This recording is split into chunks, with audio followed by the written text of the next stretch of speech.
Assalamu alaikum, урматтуу көрүүчүлөр.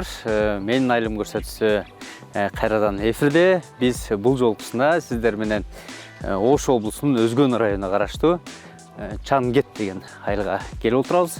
Азыр сиздерге ушул айылдын бир күндүк жашоосун, таржымалын, айыл эли бүгүнкү күндө эмне менен алек, мына ушуларды чалдырып бергенге аракет жасайбыз. Бизден алсама жок, биз айылга кирип баратабыз.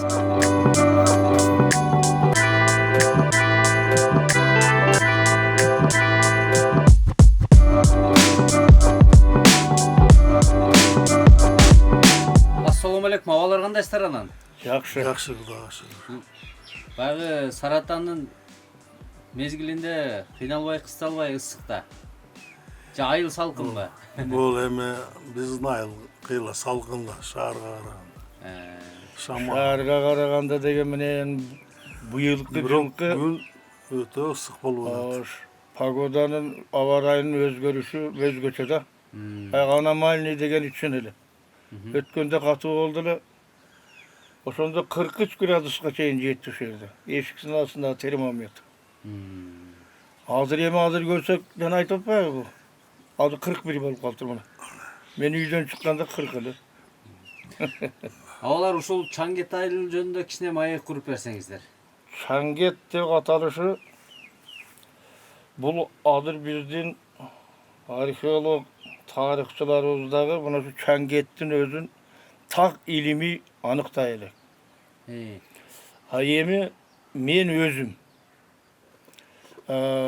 жакшы эле жанагы топонимдик китептерди, аяк бияктарды ачып карап көрдүм. Ушул Чангеттин кандайча аталып калгандыгын бир тактасам экен да. Бирок бул Чангент да өзү. Анан биз Чангет деп коебуз. Чан деген сөз Кытайда бар экен. Кытайда ушу Чан, Чун көптөгөн шаарлар бар экен. Чан деп шаарды айтат экен Кытай. Анан эми мына түркчө бизде мына ушул жерде кент деп атпайбызбы? Мына Тажикстандын мурунку областы Ленинабад. Ошол андан мурунку мезгилдерде Ленинабад боло электе. Кожо кент шаары эле да, Кожонун шаары деп аталат. Кент деген бул шаар экен. Ошондо түркчөсүнөн деле кент, шаар. Кытайчасынан алсаң чан, дагы эле шаар болуп калып атат. Эми мындай карап турсаң, бул жерде шаар кантип болсун? Ушундай тоо жер экен, өрөөн экен бир деп ойлонушу мүмкүн. Бирок байыркы бир эски тарыхый кээ бир жайлар бар археологиялык. Али кол тиелек, казыла элек, эч ким аны изилдеген эмес. Мен ошого карап туруп, ушул жерде байыркы биздин заманга чейинки сактардын шаары болгон окшойт деп ойлойм. Анын эми себептери бар. Сактардын көрүстөндөрү болгон. Бийиктиги 9-11 метр. Ал эми узундугу 60-50 метр. Анан тегереги тегиз болгон. Ошо кудду ушундай дөбөлөрдөн азыр бизде үчөө бар. Бирөө ошол Дулдулакур деп аталат. Андан этекте биз менен чек аралаш Сузактын территориясында дагы бирөө бар. Кудду ушунун өзү. Анан ушунун өзүндө жогору дагы бар. Үчөө дөбө. Андан дагы бийигирээк чыкса, Кыздар дөбө деген дагы жерибиз бар. Мындайча айтканда шамандык жол менен тааныйбыз да. Ыйык дөбө, анан жума күндөрү аерден кыздар чыгып ойнойт деген сөздөр болчу эле илгери. Уламыштар. Эми биз көрө албадык ал кыздарды. Биз чоңойгондон бери анын жанында көп эле жүрдүк. Андай кыз көрбөдүк. Анан эми ошо кыздар ойночу экен, кыздар дөбө деп аталып калыптыр бул жер. Бул деле ошол эски сактардын көрүшкөндөрүнөн болсо керек деп ойлойм мен. Ошентип мындан тышкары мына 3-чүдө бирөө үй салды эле. Салса ошо аңыздан эле Дуалдын мынау- ордуна. Өзгөндүн мунарасынын кыштарында эле кыш чыккан да. Анан ал кышты үйүнүн мына фундаментинин ордуна бир сыйра тегеретип ийген асты. Бир эмес, 3, 4 неме. Оо. Анан кийин анан кайра токтотуп койду. Мына ошого окшогон нерселерге карап туруп мен ойлойм, шаар дегени чын. Бул болгондо дагы эң байыркы сактардын шаары болгон болуш керек бул жерде. Бул чалдардын, эски чалдардын айтымына караганда чаң кент деген, чоң ген деген жер сөз экен да, кытайча ошондо айтышат эле. Дагы бир вариант Ооба, бир варианты. Аксакалдар. Бул чоң ген деген жер, ошо ошондон баштап туруп, ошо немеге чейинки кендин баары биздики экен, көмүр. Ошо сервин, чоң сервин да, ошонун тагы менен бул Кумбелге туташтайт. Аябай неме экен. Анан чоң гендердин эмесинде Сымаптын гени бар экен. Бул биздин тоолордо. Ошон үчүн муну Кытайлар ошо көп неме кылган экен. Ошол жерде көп жүргөн экен. Анан мына жакта Ташбашат деген жер бар. Ташбашат деген жерде бир тегирмен суу чыгат экен да. Бир тегирмен суу чыгып, ошол жерде неме кылгандан кийин баягы Кытайлар качып кетип атканда, ошол жерге кийизден тыгып неменин көзүнө, булактын көзүнө, анан кетип калган дейт. Азыр эми кичине бир пайчадай суу чыгат ошол жерден. Бирок ошол неме аксакалдардын аксакалдардын айтымына караганда ошо чоң ген деген сөз экен да, ген көп экен бу жерде. Дагы бир кошумча кылып коюңузчу. Мунун айтканы да туура. Ошол Кытайда да дагы бир түшүнүгү бар экен, чаң деген сөз. Чаң бейин деген жери бар. Ошону которсо ал шаар эмес, мындай бөксө тоо деген түшүндүрөт экен. Бөксө тоо. Эми андай деп алсак деле болот ушул. Эми мына серин мындай караганда бөксө тоо да. Мындай. Баары айланып келет, баары Кытайдын сөзүнө туура келип атат да. Кытай Кырман деген жер бар мына кыздарды. Ушундай болуп атат. Кытай Кырман деген. Ошол жерде Кытайлар Кырман кылып, ошол жерде жашап жүрүшкөн экен. Кандайдыр мезгилдери келип, анан бизде ушундай неме батырлар, Курманбек ушул немеден кууган экен да, калмактарды. Мына Ясы дарыясын бойлотуп отуруп, кууп, маяк менен отуруп неме Көгөрткө барган делгене. Бул айылдын санжырасы кандай болду эми алар? Айылдын санжырасы бул жердеки элдер, отурукташкан элдин көбү басыздар. Негизинен басыздын Кылычтамга уругунан чыккандар. Эми беребирээк келсек, басыздын өзүнөн тарагандар да бар. Басыздын өзүнөн тарагандар булар Түгөл бука, Кудайлат деп коет. Кудайлаттан тышкары Оторгор. Анан кийин Көчөк. Бул төртөө. Ошондон тарагандар мына ушул жерлерде отурат. Басыздардан тышкары деле элдер бар. Наймандар бар. Тейит бар. Бостон бар. Мына ушулар ушул жерде жашайт, ушул уруктар. Мына ушул элдер негизинен бердем ошо Кылычтамга уруктары басыздар басымдуулук кылат. Рахмат абалар. Айыл жөнүндө жакшы маалыматтарды айттыңыздар. Биз айылды кыдырып чыгалы. Рахмат. Вали.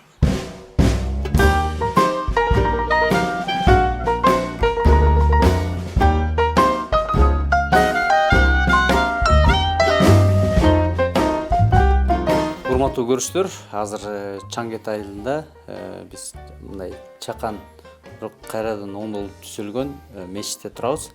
Бул мечитте азыр ушул жергиликтүүлөрдүн айтуусу боюнча 2 кылым башта салынган экен. Айтсаңыз ушул биринчи ушул мечитти ким салган? Аты Чокуу бийдин мечити. Бул мечит Чокуу бий өзү 1817 жылы туулган экен. 1817 жылычы. Чокуу бий өзү ушул мечитте неме алган экен, илим алган экен. 16 жашка чейинчи. 1817 жылкы өзү төрөлгөн болсо, ал илим алган болсо, ошондо 1700 жылкы мечит болот да ошондочу. Ал 16 жашында билим алып туруп, анан бий болуп атпайбы? Чокуу бий өзү. Чокуу бий тууралуу эми айта кетсек, Чокуу бий өзүнүн чын аты Молдо Жакып. Молдо койгон аты Жакып. Элдин атында аты калган аты Чокуу бий катары калып калган. Ал өзү 1817 жылы туулуп, 1902 жылы өлгөн экен. 84 жашында өлгөн экен. Эми таржымалын айтып кетсек, Чокуу бий тууралуу 16 жашында Мәдәли хан тарабынан бий аталган. Азыркы мына хандын Коргон деген жерибиз бар, Ылдыйта. Ошол жерде бий бою шайланган экен Мәдәли тарабынан. 16 жашында. Ошол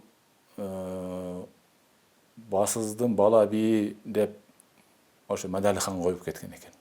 Себеби ошо бала болгондугу үчүн басыздын бала бии деп ошол атка конгон экен. Ал эми Чокуу бий деп аталып калышынын себеби Чокуу деген өзүңүздөр билесиздер. Бийиктиктин эң бийик жерин айтат. Бийлердин бийи дейт. Муну ушул кыргыздардын курултайы болот экен. Анан курултайда ким алып барат? Төрага, азыркы неме боюнча төрага. Шайлай ушу төрагасы ким болсун дегенден анан кийин ошол басыздын бала бий болсун деп ушу Шабдан бий көтөргөн деп айтат. Шабдан бий жаш бала экен. Ошол басыздын бала бий ушул курултайда алып барсын деп айткан экен. Анан ошондо ошол курултайда эми билесиздер, бийлердер чакырылат, болуштар чакырылат, даткалар дегенде баары чакырылып, анан ошондо курултай болгон экен. Ошол курултайда төрагалыкты ушул биздин чоң аталарыбыз ушул басыздын бала бий Чокуу бий алып барган экен. Анан ошондо Шабдан Баатырдын абалары бир сынчы болгон экен. Ошол сынчы айткан экен. Бул басыздын бала бий эмес, бул бийлердин бийи, бул бийлердин чокусу экен деген экен. Анан ошондон кийин Чокуу бий аталып калган экен. Эми чын өзүнүн аты элде аталбай калгандыгы үчүн өзүнүн небересине Жакып деген атты кайра айтып жүргүлө деп небересин Жакып деп коюп берген экен. Бул кандай бий болуп калгандыгы тууралуу дагы айтсак, мунун 16 жашында кандай бий болуп калды деген суроолор туулушу мүмкүн да. Анан ошол мезгилде согушка салык катарында жылкы алып турчу экен да ар бир элден. Анан ошондо ар бир үйгө же кандай ушундай бир неме салган экен да, ошого каршы чыккан экен. Мисалы үчүн бир үйүр жылкысы бар деле бир жылкы берген, бир аты деле бар деле бир жылкы берген экен да. Ошого каршы чыгып, ошол немесине жараша, малына жараша жылкы берсин деген немеге чыгып, анан кийин бул кандай неме? Бул каршы чыккан деп аны чакырткан экен да хандыкка.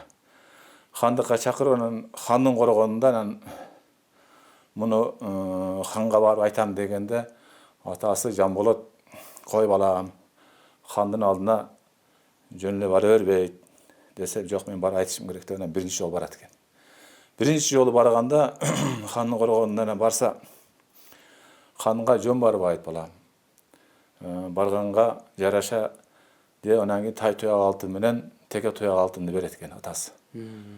Ушуну берсең анан киресиң, болосо кире албайсың деп. Сый катары анан ошол экөөнү алып анан барат экен. Эми жаш бала неме эмес. Барып анан кирбейт экен, киргизбейт экен. Ошол убакта деле эми ошондой бир немелер болгондур да. Хан ордого кириш кыйын экен, анан тай туяк алтынды ошол киргизүүчүсү кандайча айтканда мындайча вазирине берип туруп анан кийин кирген экен. Кирип ханга кирип айткан экен. ушундай сиздин немеңиз ушундай, ушуну айтайын деп келдим десе, анан хандын заары келип, мен буйругумду аткарбагач кандай сен немесин деп, ал жерден анан 100 балага айттырып ийет экен. 100 балага айттырганда анан муну ошол жерден анан алып чыгып жигиттер 100 балак сабап салат экен. 100 балагын бергенде анан абалары кошо барат экен. Абалары кошо барып анан айтат экен, булар бул баланы балак берип койду. Бирөөң алдыда чапкыла. Ошол айылда 4 жашар өгүз бар. Ошону даярдап тургула, союп. Биз аркаңардан жетип барабыз дейт экен. Анан эки абасы баланы балактап таштагандан кийин анан өңөрүп алып анан кийин алып жөнөшөт экен. Ошол хандын коргонунан ошол биз турган мешиттин жанындагы айылга алып келген экен. Алып келип, ошол 4 жашар өгүздү союп, ошого ороп, ошол жылдыз таркаганда өзүнө келген дейт. Орогон себеби балак жеген көгөргөн ууну тартып алат экен да, тери. Териге ороп салып туруп, анан кийин эртең менен ошо жылдыз таркай баштаганда ошол сойгон өгүздүн шорбосун берген экен. Шорбосун бергенден анан тери ажырап түшкөн дейт. Анан кийин кайра эртең менен атасы ушунчалык болуп калды, кайра барасың деген экен. Кайра барасың дегенде анан бул кандайча барам десе, сен барасың дейт экен. Анан элдин муктажын түшүнтүп жеткириш кыйын. Таяк жейсиң, неме жейсиң? Баргын балам деп туруп анан ошол жерде анан атасы кайра жөнөдү. Атасы жан болот. Батасын берип, ошо жигит бири Шаймерден колдосун деп анан ошо жерде батасын берип жөнөткөн. Жөнөткөндө бир айтууда айтат, жашыл тон кийип жөнөткөн дейт. Бир айтууда айтат, кызыл тон кийип жөнөткөн дейт. Себеби неге десе, көзгө жакын болуш үчүн, ханга барганда көзгө жакын көрүнүш үчүн ошондой кийип жөнөткөн дейт. Анан бул ошо атасынын айтканын кылып, ошо тонду кийип алгандан кийин эртең мененки ошол 9 канат үйдүн астында дейт, баягы бий болуштар, хандын жакшы жаттыңызбы, турдуңузбу деп эртең мененки биз азыр 5 минутка деп коебуз, ошондой бир немесине барат экен да. Барса анан кийин баягы чапанды кийип алып турат бала, жаш бала. Анан хан чыга калып карап туруп чочуп кетет экен да. Эй, сен бала кече эле өлбөдүң беле дегенде, жок ханым алдыңызда турам дегенде анан уругуң ким дейт экен да. Уругуң бассыз десе, сен бассыздын бала бий болдуң деп анан ошол жерден бий шайлап берген экен. 16 жашында. Ошо менен анан 16 жашынан 16 жашында бий болгон болсо, ошондо 1834-жылы бий болгон экен. 40 жыл бийлик кылган. Абдан жакшы. Батырбек аябай сонун маалыматтарды айттыңыз. Чындыгында азыр мен могу мечиттин курулган курулуштарын көрүп, мына ушул күнгө чейин сакталып турганына аябай таңыркап турган учурум. Бали ушул күнгө чейин сактап келатат экенсиздер. Муну сактаган абаларыбыз, чоңотолорубуз эми мен жаш бала элем. Ошондо кичине реконструкция кылганбыз. Мына турган турпаты, анан ал жагы сынч менен курулган экен да. Сынч менен курулуп, мына көзүңүздө көргөн мына нерселерди өтө алыстан өгүз менен ташыганбыз. Ташыган деп айтышат да, менин кулактарым угуп калды. Ошол жерде сажда кылып неме болуп отурганда, муну башкадан салып, башкадан жасайлы десек, аксакалдарыбыз ыйлап, биздин чоңотолорубуздун керек болсо чок үйдүн пешенеси ушул жерге тийген, саждада ошол жерде болгон деп ыйлап турушуп, анан кайрадан анан ушуну оңдоп чыкканбыз. Ошо биздин элге, журтка рахмат, ата бабаларыбызга, чоңотолорубузга рахмат, ушу бизге сактап ушулар өткөрүп берген. Кудай кааласа биз да ушу менен карап турбайбыз, муну сактаганга аракет кылабыз. Кудай кааласа. Эми 5 убак намаз окулуп турат. Шүгүр ушунчалыгына дагы. Эми не дейт элек эми? Элибиз журтубуз тынч болсун. Баягы калыстыгы как жарган бийлер деп коет го. Ошол калыстыгы как жарган бий деп бирөө айтты эле. Ал кийин десем, бул чок үй деп коет да. Мен кийин аны немесине кийин жеттим. Бали. Рахмат.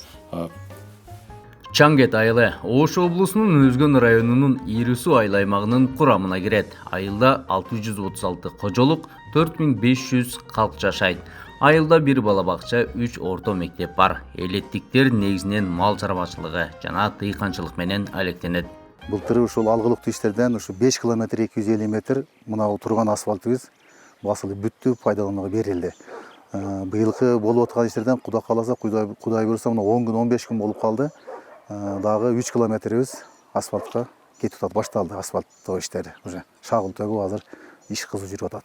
Ушу элдерибиз айтчылы, ушу жол маселеси боюнча азыр жолдун проблемасы чечилди. Кудайга шүгүр, мамлекетибиз өнүгүү жолунда экен, азыр бардыгы ушул аз-аздан болсо да асфальт болуп атат, ички жолдор болуп атат. Кудай буйруса быйыл Өстүр айылында Коконбай көчөсүндө 600 метр, бул Чаңгет айылында 510 метр асфальт болот жакында. Эми көйгөйлүү маселе ушу Өстүр айылында ушу мындан 50 жыл, 40 жыл мурун салынган мектеп эскилиги жеткен.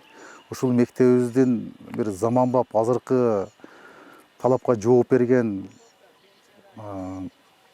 ашканасы, спорт залы менен бир мектеп курулуп калса ушу жакшы болот эле. Элдин көйгөйү ушул азыр Өстүр айылынын көйгөйү. Анан башка көйгөй деле майда чүйдө көйгөйлөр бар эми. Ал основной республикалык бюджеттен, республикалык деңгээлде бүтө турган ушул эң көйгөй ушул мектеп, Өстүр айылында мектеп азыркы күндө.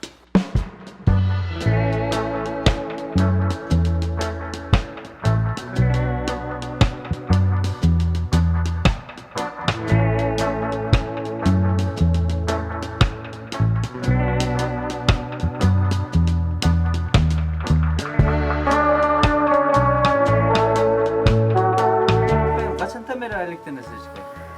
Мен ушу улус чеберчилик менен алектенгениме 37 жыл болуп калды. Мен ушу Өзгөн районундагы Кадырбек Курманбеков мектебинде эмгек мугалими болуп эмгектеним да. Ушу жакынкы аралыктагы президентибиз Садыр Жапаровдун 2022 жылдагы 22 майда улуттук нарк боюнча жарнагынан кийин биздин ушу кол өнөрчүлүгүбүз негизинен колдоого алына баштады да. Биз чындап ушундай телевидениелерден келип тартып, анан кийин биздин баркыбыз көтөрүлө баштады. Биздин ошончолук баркталыбыз, улуттук наркыбыз барктала баштагандан кийин мен атайын ушу Кадырбек Курманбеков мектебинде Өзгөн райондук балдар чыгармачылык борборунан 18 саат алып, ушу улуттук наркты урпактарга өткөрүп берүүдө көпүрө болууга басым жасай баштадым да. Негизинен окуучуларым ошо Күржөктө, Иримде неме кылышат, уул балдарым камчы өрүшөт, кыздарым болсо бешик боонун түрлөрүн өрүшөт да. Мына ошол кыздарым өргөн немелери болчу. Мына жумур өрүү, мындай. Анан буларыбыз болсо өткөрмө өрүү. Булар менен биз бешик боонун түрлөрүн өрөбүз. Анан мына шырдактын чекелерин жасалгалоодо, андан кийин баштыкчаларда, ийне сайчу баштыкчаларга биз боо кадайбыз да. Биздин калпактарыбыз дагы жөнөкөй калбайт. Ошо калпактардан биз неме жип салуучу баштыкчал, ага мындай боолорду кадайбыз. Мынандай будай өрүм деп өрүмдөрдү үйрөнүп келебиз. Мына жумур өрүмүбүз, бул болсо өткөрмө өрүмүбүз. Мына ушинтип өрмөчүлүккө дагы басым жасайм да, улуттук наркты үйрөтүүдө. Андан сырткары кийиз менен иштеп келем. Мына шырдакты жасадым, өзүм жасап көрдүм дагы. Анын окуучуларыма үйрөтө баштадым. Таарыларды согууда мурунку эле биздин апаларыбыздын неме куралдары сакталып калган. Ошо иймек темир, анан кийин адыргыч, кылыч, ири темир ушуларга өзүм күзүктөйм дагы. Анан кыздарыма үйрөтөм, эки жакка коюп алып. Анан булар менен алектенүү менен бирге эле биз райондук, областтык, республикалык, анан эл аралык конкурска дагы катышып келгенмин. Быйыл эле бизде 500 мугалим республикалык кийиз сыйкыры деген конкурс болду. Мугалимдер арасында биринчи жолу уюштурулду. Ушунда мен мында да улуттук наркты мындай тереңдетүүнүн негизинде кол өнөрчүлүгүмү өзгөртүп, тери менен иштөөдө койдун терисинен супра жасадым дагы, анын жүнүн кыркып алып, сумка жасап койдум. Ошо сумкага мына өрмөлөрдү пайдаландым да. Мына будай өрүмүн пайдаландым, жумур өрүмүн пайдаландым, коздочу бөлүктөрүнө. Анан ушу жиптер менен натуральный кылдым, жалаң натуральный кылып, анан кийин боолорду пайдаландым, чачыларды. Ага ушуларды өткөрүп, республикалык конкурска катышып келдим. Республикалык конкурста ошо 3-чү местаны ээледим. Ошо улуттук наркты улутта калтырбай, урпактарга өткөрүп берүүдө алектенип келем да.